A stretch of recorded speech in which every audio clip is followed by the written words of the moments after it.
পথেই পথ দেখাবে, সম্প্রীতি ও ঐক্য রক্ষার ডাক, হিংসার বিরুদ্ধে হুঁশিয়ারি।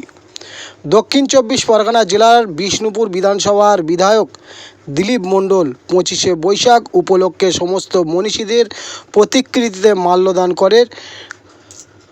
তার সঙ্গে কোরআন, গীতা, বাইবেল নিয়ে সমস্ত ধর্মকে সম্মান জানিয়ে তিনি হুঁশিয়ারি দিলেন বর্তমান সরকারের বিরুদ্ধে। তিনি বলেন, আজকে আমাদের দেশে সন্ন্যাসীরা সমস্ত রাস্তায় নামছে কেন? কারণ তারা দেখছে দেশের অবস্থা, তারা চুপ করে থাকতে পারছে না। এই যে অবস্থা, এর জন্য কে দায়ী আমাদের ভাবতে হবে। এই সম্প্রীতি আমরা রক্ষা করব, সবাই মিলে থাকবেন। আজকে সারাদিন আমাদের রবীন্দ্রসঙ্গীত বাজবে।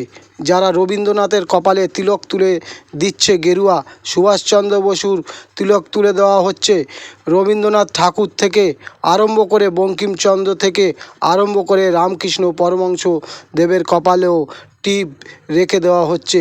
এরা কারা? এরা তো সন্ত্রাসবাদী। মানুষ রাস্তায় নামছে, সাহস পাচ্ছে। তাই আমরা বলবো, এবার সাথী পথে নামো, পথেই আমাদের পথ দেখাবে।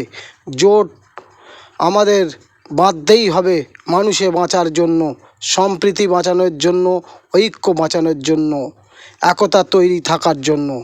তাই আসুন আজকের দিনে আমরা ঐক্য একতা করে তুলি। যে সোনার বাংলা ছিল সেটা শ্মশানে পরিণত করেছে যারা, তাদের ছাড় নেই, রেহাই নেই। সরকার আসতে পারে, যেতে পারে, কিন্তু এইভাবে হিংসা আমরা মানি না।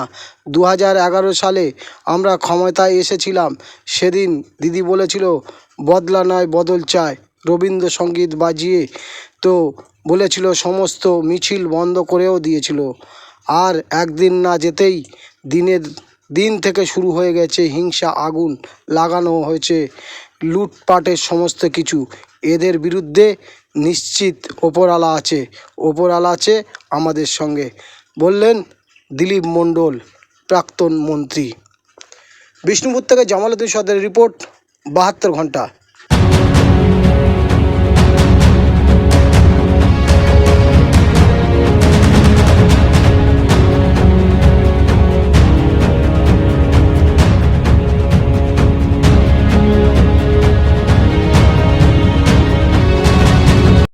ওরা তো মনীষীদের সম্মান দেয়নি, যার জন্য আজকের তিলক লাগিয়ে দিচ্ছে বিবেকানন্দের কপালে, সুভাষচন্দ্র বসুর কপালে, রবীন্দ্রনাথ ঠাকুরের কপালে।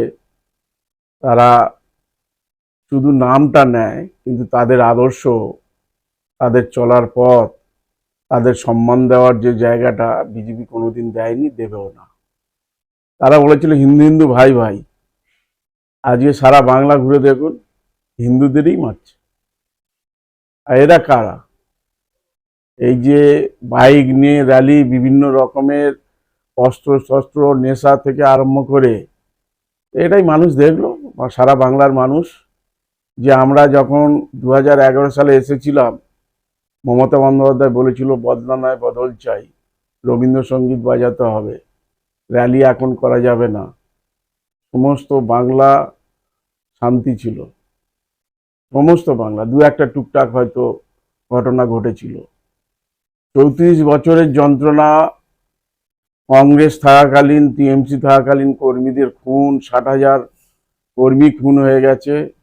তারপরেও মমতা বন্দ্যোপাধ্যায়ের একটা কথার মধ্য দিয়ে তিনি সারা বাংলায় শান্তি এনেছিলেন। 15 বছরে মানুষ শান্তির বাংলা দেখেছিল। যে কলকাতা সিটি আজকের সারা ভারতবর্ষের মধ্যে সেফটিতে মহিলা থেকে আরম্ভ করে সবার জন্য, সেই বাংলা এখন, সেই কলকাতা এখন জ্বলছে। যত হকার থেকে আরম্ভ করে যত বিভিন্ন মানুষ, গরিব মানুষ, খেটে খাওয়া মানুষ, বিভিন্ন যারা অর্থনৈতিক দিক দিয়ে অনেকটা পিছিয়ে, তাদের রুজি রোজগার নষ্ট করে দেওয়া হচ্ছে। যে সুন্দর করে সাজানো হয়েছিল গাছ দিয়ে, সবুজায়নের মতন একটা সৌন্দর্য, তখন ওরা অনেকেই যারা 10 বছর আগে কলকাতায় আসেনি, তারা এসে বলে গেছে কলকাতা একরকম দেখে গিয়েছিলাম, এখন এসে দেখছি অন্য। সেগুলো ভেঙে গুড়িয়ে দেওয়া হচ্ছে, সমস্ত গুড়িয়ে দেওয়া হচ্ছে। কাদের স্বার্থে? আমরা বলেছিলাম এরা বেনিয়া, অর্থাৎ ব্যবসায়ীদের স্বার্থে এরা এইসব করছে। বড় বড় ব্যবসায়ী, শিল্পপতিদের জন্য। আজকে রবীন্দ্রনাথের জন্মদিন, রবীন্দ্রনাথ ঠাকুরের, বিশ্বকবি, আমি প্রণাম জানাই। সংবিধানের যে কথাগুলো বলা হয়েছে সেই কথাগুলো তারা শপথ নিচ্ছে, কিন্তু আর একদিকে একটা ঘৃণার রাজনীতি চালানো হচ্ছে। গণতন্ত্রকে গলা টিপে ধরা হয়েছে, গণতন্ত্রকে হত্যা করা হয়েছে, সংবিধানকে লঙ্ঘন করা হয়েছে, সংবিধানকে অসম্মান করা হচ্ছে। এই জায়গা থেকেই আমাদের প্রতিবাদ। আমরা চাই সারা বাংলা শান্তি ছিল, শান্তি থাকুক, ওদের শুভবুদ্ধির উদয় ঘটুক। আজকের বামপন ছিল, তারা চলে গেছে, আমরা এসছিলাম 15 বছর, আবার ওরা এসছে। তা তো গণতান্ত্রিক পদ্ধতিতে আসেনি। এসআইআর এর ভোট কেটেছে, তার সঙ্গে 3 লক্ষ প্যারামিলিটারি ফোর্স দিয়েছে, সব অফিসার চেঞ্জ করেছেন এবং বিভিন্ন মেশিন হ্যাক করেছে। এইগুলো করে এ তো একদম হিলদারি শাসন ব্যবস্থায় হত্যা করা হয়েছে গণতন্ত্রকে।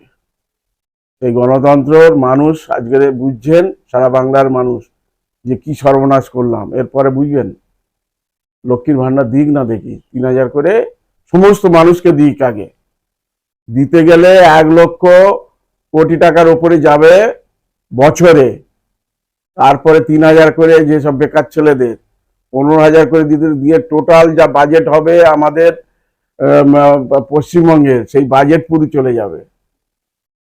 দেখুন কত জনকে দেয়।